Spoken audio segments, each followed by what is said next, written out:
Watch and burn. Hey everybody! So tonight I am looking to discuss Jonathan Weiss's I can't remember when this came out. It came out in like 98 or 99 or 2000. His 1998 adaptation of J.G. Ballard's 1969 novel, I believe, The Atrocity exhibition. Now, I tracked this movie down 100% because I was hoping that it would help me to sort of wrap my head around the book, because I'd read the book 4 times, and despite this, I still couldn't consider myself to have like the best grip on the subject matter. I got the overall idea that the doctor's kind of losing his mind, and he's kind of floating in and out of the headspace of a number of his patients, as well as he is clearly obsessed with World War III, Marilyn Monroe, and the Vietnam War, napalm burns, autopsies, and all sorts of like traumatic shit that he is, of course, he's being forced to experience as he is going through his mental breakdown. And this movie by Jonathan Weiss, I have to say, did such a fucking killer job that the next time that I read this book, I'm going to have the images from this movie permanently burned into my brain. And it's fun because, like I said, I read the book 4 times. I did a review here for it a couple of weeks ago, and I read the book 4 times to make sure that I could understand it as much as was humanly possible, because this book was just fucking right over my head. But the movie, its visuals and its use of like, there's so much autopsy footage. First off, about that, I would like to say that it genuinely feels like Weiss and company were influenced by Stan Brakhash's 1971, I believe it's documentary, The Act of Looking Through One's Own Eyes. It's the autopsy documentary where you just, essentially it's a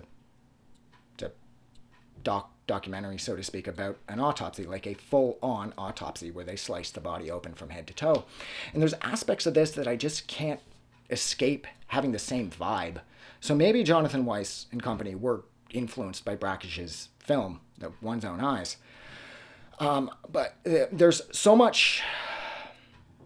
This adds so much to the book, because now it's like I was so confused by the book that I wasn't able to form the best images of what the characters were up to in the book, because I was so busy felt like I was being tossed around in a blender.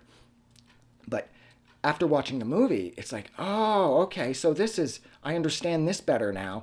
And no, that's true. I mean, it's on one hand, it's a faithful recreation of the book, but then on the flip side of that coin, it does look very 90s, because it can't not, because the movie was made throughout the 90s, and I think it was released again by 2000 or so. And so you can't escape the 90s aesthetic. I mean, the chick in it, I can't remember her name in the book. Doesn't matter. She looks like she could be in the Doom generation or like Pulp Fiction. She doesn't look very 1960s. And so that aspect is a little weird, because the book, of course, was written in 69, if memory serves, and there was absolutely nothing 90s about the late 60s. So having this 1990s sort of visual aesthetic at play, and it's a very, at times I would argue, a very like Gregor Rocky 1990s visual aesthetic that's at work. That's a little off-putting, I suppose. It's a juxtaposing 69 with 99. It works, but it's challenging. You know, this movie is challenging no matter what, because it's based off one of the most challenging books like ever written.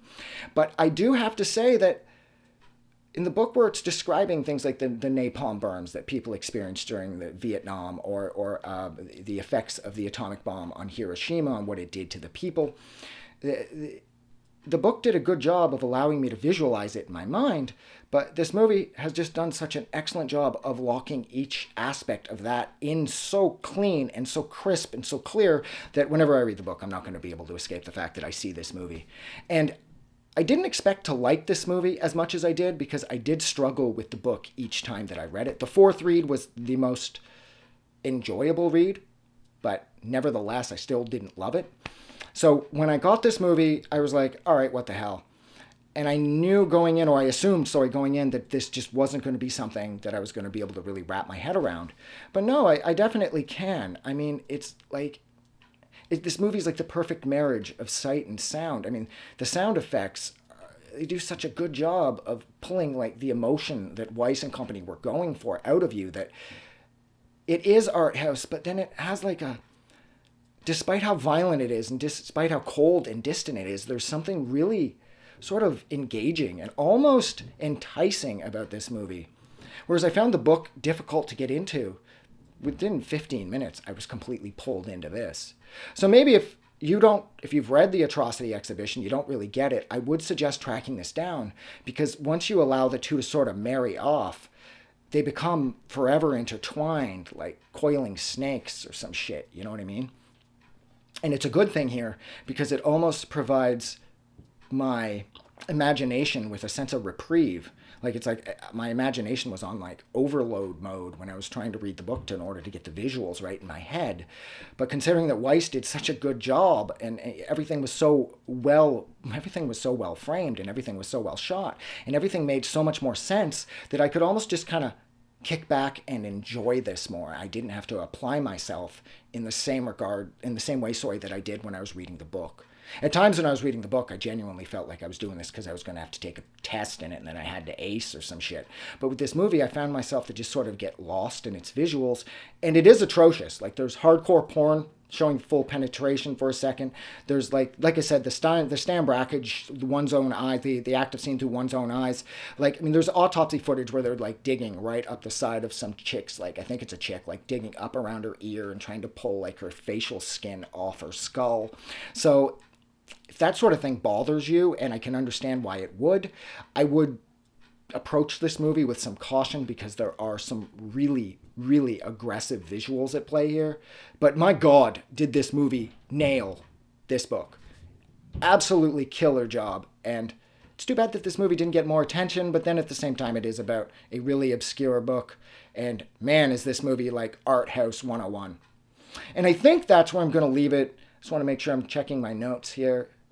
Yeah, that's it. That's right. The one thing I did want to point out that was definitely 90s was there's a lot of crash test footage, of course, like it's referencing the book, of course. And of course, this is J.G. Ballard, who wrote the book, and he's the guy who wrote the book Crash, about people who are sexually aroused by like traumatic car accidents. And some of the footage that they use from the crash test actually comes from the toys, the crash test dummies that were out around 91 or 92. And I remember those because those were among the last toys that I bought before I became a man and put down my toys and started getting into chicks.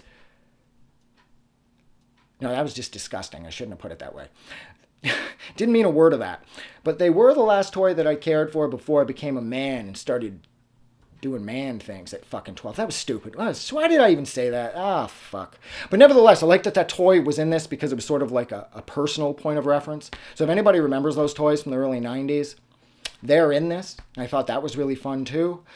Yeah, that's it. So, like always, thank you so much for hanging out with me for, Jesus Christ, a little over 8 minutes while I discuss Jonathan Weiss's 1999 adaptation of J.G. Ballard's 1969 novel, The Atrocity Exhibition. Like always, if you like this review, or you love this movie, or you love this book, don't forget to do something nice for somebody. But, like always, most importantly, please don't forget that the world kicks so much more ass because you're in it. I'm getting out of here. Have a good night.